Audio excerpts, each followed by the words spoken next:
What's growing for us, though, is something interesting.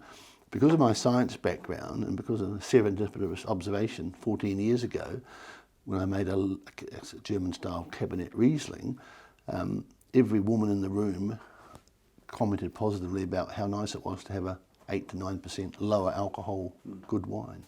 So I've actually spent some considerable time and energy and have perfected wine with 4 to 5% less alcohol. That puts it in that sort of 8 to 9% range. It's still wine. It still tastes exactly like a Marlborough Sauvignon, and we've got a Marlborough Pinot. We've just, which is a world first, a full-bodied Pinot, but at 9%.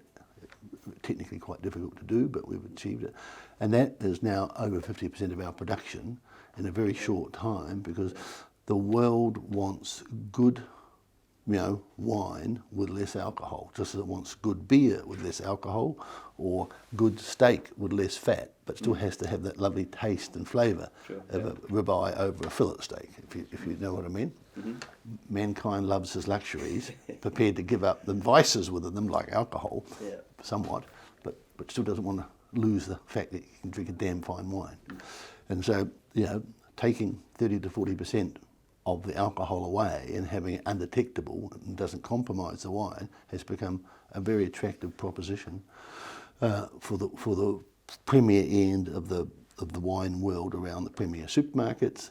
On-premise, it's moving now into on-premise, so that's the next step, that people want to have it with their meals, and so it's a significant growth potential. I don't know, you guys are very much aware of that as well. Yeah, definitely. It's something we've noticed for sure. In terms of the production side of things, and in terms of getting a premium low and no alcohol wine, you mentioned it's difficult. Why is it so difficult? Because there are two things. The first, you've got to say, well, how can I remove some alcohol without doing it chemically? Because, lower alcohol beers and wines have been around for 30 years. And quite frankly, they've been undrinkable, dreadful, thin as water. I mean, people just suffer intensely with that to drink them. You've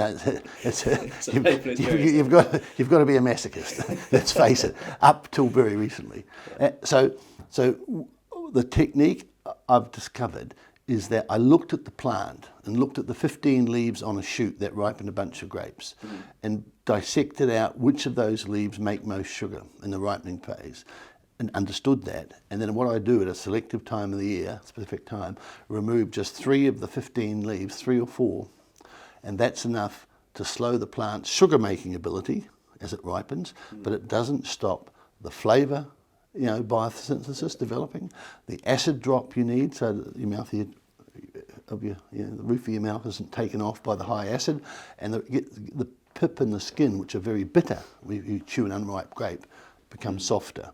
So all those processes can happen normally. It just makes 30 to 40% less sugar, hence 30 to 40% less alcohol, and also, of course, 30 to 40% less calories.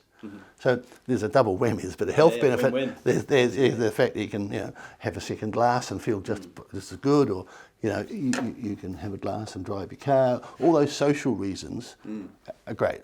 And I'll tell you where I really enjoy it. I about once a month, I'm so busy, go out fishing with my son for the day. We've got a lovely boat, and we've got 3,000. We've got 3,000 kilometres of beachfront in the Marlborough Fields. It's just a wonderful mecca for boaties. Safe and great fishing and great diving. Well, we're out for 12 hours. I can drink my low alcohol rosé, which is my favourite tip on my boat, just gently all day. And I come home, get my breathalyzer out of my car and check my breath alcohol, and it's always below the legal limit. Good to go. So I've had a great day. I haven't compromised my ability to have a little drink while I'm on my day off for the month, and drive home safely. Isn't that great? That's perfect scenario. Yeah. What could be better? Yeah, but I hear that story from people now all over the world where they are now starting to enjoy lower alcohol beer, lower alcohol wines, that it's that ability just to be a little better for yourself, in terms of wellness, but also that opportunity to still enjoy a good product that you love, you've grown up and loved, but it's healthier for you, and it gives you the opportunity to have one and still be, as it were, sensible. Yeah.